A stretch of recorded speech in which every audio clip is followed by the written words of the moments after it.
আপনাদেরকে দেখাবো আজকে পেঁয়াজ পাতা কিভাবে ভাজি করা হয়। আলু কুচি দিয়ে, পেঁয়াজ পাতা দিয়ে, কাঁচামরিচ দিয়ে, পেঁয়াজ দিয়ে এবং ধনিয়া পাতা দিয়ে কিভাবে ভাজি করা হয়। আমি পেঁয়াজ কুচি দিয়ে দিলাম এবং পেঁয়াজ পাতাগুলো দিয়ে দিলাম।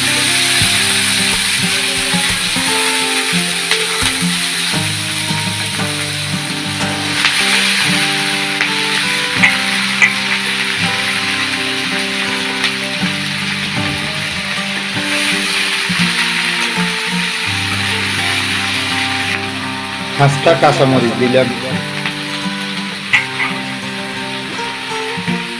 পরিমাণ মতো লবণ দিলাম, পরিমাণ মতো হলুদ দিলাম,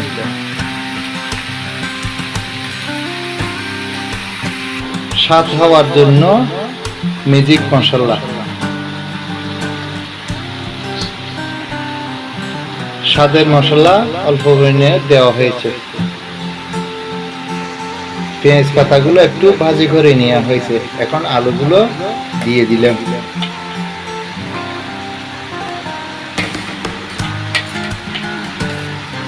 এখন আলুগুলো আমরা দিয়ে দিলাম।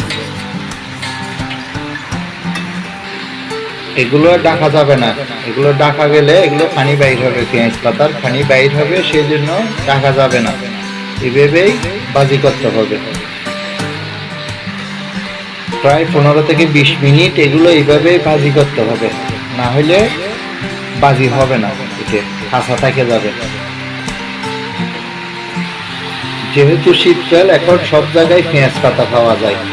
পেঁয়াজ পাতাটা ভাজি করে খেলে এগুলো অনেক স্বাদ। ধনিয়া পাতা দিয়ে দেওয়া হচ্ছে। আমাদের পেঁয়াজ ভাজি, পেঁয়াজ পাতা ভাজি প্রায় হওয়ার মুহূর্তে কিছুক্ষণের মধ্যে হয়ে যাবে। ধনিয়া পাতা দিয়ে দেওয়া হয়েছে। এখন আমাদের পেঁয়াজ পাতা ভাজি হয়ে গেছে। আপনারা বাসায় রান্না করে খেতে পারেন।